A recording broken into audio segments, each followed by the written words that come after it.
সিরিয়ায় আইএসআইএল বা আইএস লক্ষ্য করে নতুন করে বড় পরিসরের হামলা চালিয়েছে যুক্তরাষ্ট্র। গত মাসে পালমিরা শহরে এক হামলায় 2 মার্কিন সেনা ও 1 জন বেসামরিক দোভাষী নিহত হওয়ার জেরে এই অভিযান জোরদার করা হয়েছে।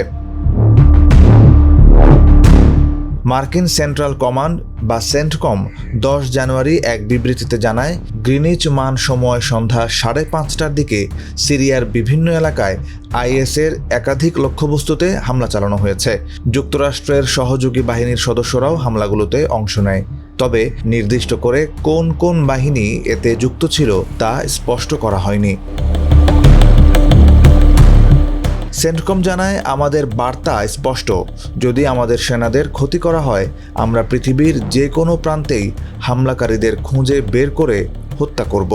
হামলায় হতাহতের বিষয়ে কোনো নির্দিষ্ট তথ্য জানানো হয়নি। তবে বিবৃতির সঙ্গে প্রকাশিত আকাশপথে ধারণ করা ভিডিওতে সিরিয়ার গ্রামীণ এলাকায় একাধিক বিস্ফোরণের দৃশ্য দেখা গেছে।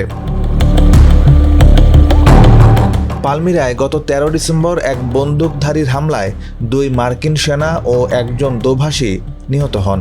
সিরিয়ার স্বরাষ্ট্র মন্ত্রণালয় জানায়, হামলাকারী ব্যক্তি নিরাপত্তা বাহিনীর সদস্য ছিলেন এবং চরমপন্থী মতাদর্শের কারণে তাকে চাকরিচ্যুত করার সিদ্ধান্ত নেওয়া হয়েছিল।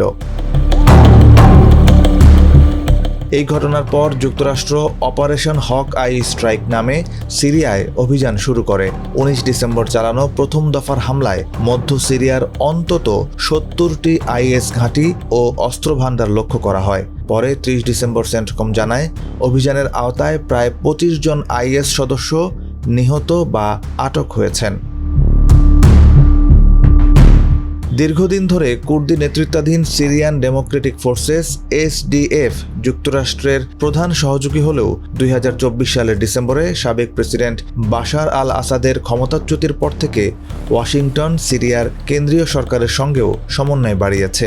গত বছরের শেষ দিকে সিরিয়া আনুষ্ঠানিকভাবে আইএস বিরোধী আন্তর্জাতিক জোটে যোগ দেয়। সে সময় দেশটির প্রেসিডেন্ট আহমেদ আল শারা হোয়াইট হাউস সফর করেন। বর্তমানে সিরিয়ায় প্রায় 1000 মার্কিন সেনা মোতায়েন রয়েছে। যুক্তরাষ্ট্রের প্রেসিডেন্ট ডোনাল্ড ট্রাম্প দেশটিতে সেনা উপস্থিতি কমানোর পক্ষে থাকলেও সেনা পুরোপুরি প্রত্যাহার করেননি। তবে মার্কিন সামরিক কর্তৃপক্ষ জানিয়েছে, ভবিষ্যতে ধাপে ধাপে সেনা সংখ্যা ও ঘাঁটি কমানোর পরিকল্পনা রয়েছে।